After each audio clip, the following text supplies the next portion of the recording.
দেখি যে যারা উচ্চবিত্ত এবং যারা উচ্চ মধ্যবিত্ত তাদের বাচ্চারা হয় ফার্মের মুরগি। হ্যাঁ, পুরাই ফার্মের মুরগি। তারা স্কুলে যায়, কোচিংয়ে যায়, বাসায় আসে, তাদের মা তাদেরকে মুখে তুলে খাওয়ায় দেয়, বাস এতটুকুই।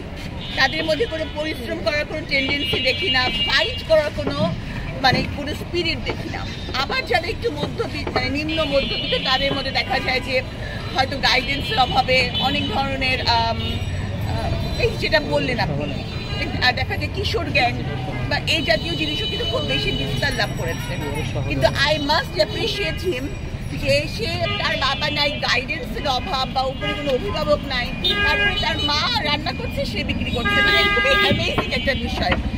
আমার মনে হয় যে সব অবস্থানের বাচ্চাদের ওর কাছ থেকে শেখা উচিত। শুধু এটা বিক্রি করা না, এই যে এডুকেশনটা, যে আমরা পড়াশোনার পাশাপাশি এমন কিছু করতে পারি যাতে আমরা আরো বেশি আমার ফ্যামিলিকে সাপোর্ট দিতে পারি। আর সামনের দিকে আসি, রাস্তা আটকে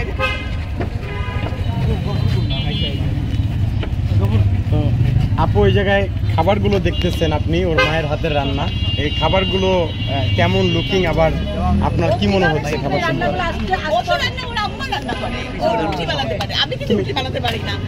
আমি রান্না করতে পারি, আমার রুটি গোল হয় না।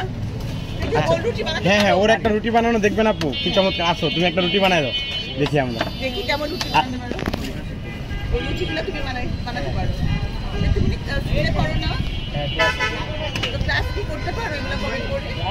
একটু কষ্ট করা লাগে আর কি। হোমওয়ার্ক কিভাবে করো?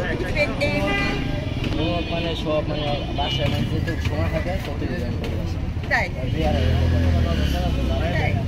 পড়ো তো, পড়া কিন্তু ছাড়বা না, কারণ হচ্ছে যে পড়াশোনা হচ্ছে একটা বড় শক্তি, বুঝছো? ওর বাবা নাই বিষয়টা। হ্যাঁ, বাবা নাই এটা শুনছি, কিন্তু হচ্ছে যে পড়াশোনাটা হচ্ছে কি সবচেয়ে বড় জিনিস। হ্যাঁ, ওটা তুমি চালায় যাবা। ওর একটা স্বপ্ন আছে আপু, ওর তোমার পড়ালেখা করে কি হতে চাও তুমি? আপু বিসিএস ক্যাডার। তুমি কি হতে চাও বলো? BCS cadre. ইনশাল্লাহ ইনশাল্লাহ। এবং সেটার জন্য কিন্তু এখন থেকে যে তুমি, আমি যেমন জেনারেল নলেজ আমার খুব কম ছিল, আমি ইংলিশ তারপরে ম্যাথসে অনেক ভালো। হ্যাঁ, তারপরে হচ্ছে আমার নিজের সাবজেক্ট, কিন্তু জেনারেল নলেজে খুব খারাপ। তো আমি সেটার জন্য আমাকে পিলিতে অনেক বেশি পড়তে হয়েছে জেনারেল নলেজ। তো তুমি এখন থেকে যদি একটু খবরের কাগজ পড়ো না, আমি জানি না তুমি সময় পাবা কিনা। আপু এই বিষয়টাকে কিভাবে দেখছেন, যে ওই যে এত ছোট একটা বাচ্চা, এখনকার সময় আমরা দেখি বিভিন্ন উত্তরাতেও বিভিন্ন জায়গাতে দেখি ছোট ছোট বাচ্চারা কিন্তু আপনার বিভিন্ন রকমের অনৈতিক কাজ এবং খারাপ ড্রাগস বিভিন্ন রকমের ব্যাপারে তারা জড়ায় যায়, কিন্তু সেই দৃষ্টিকোণ থেকে ওর বাবা থেকেও নেই। হ্যাঁ, ও যে এই যে একটা উদ্যোগ নিয়েছে যে বিক্রি করছে এবং সংসারও পরিচালনা করছে, পাশাপাশি হচ্ছে আপনার সে পড়ালেখাটাও করছে, সেই বিষয়টাকে আপনি কিভাবে দেখছেন?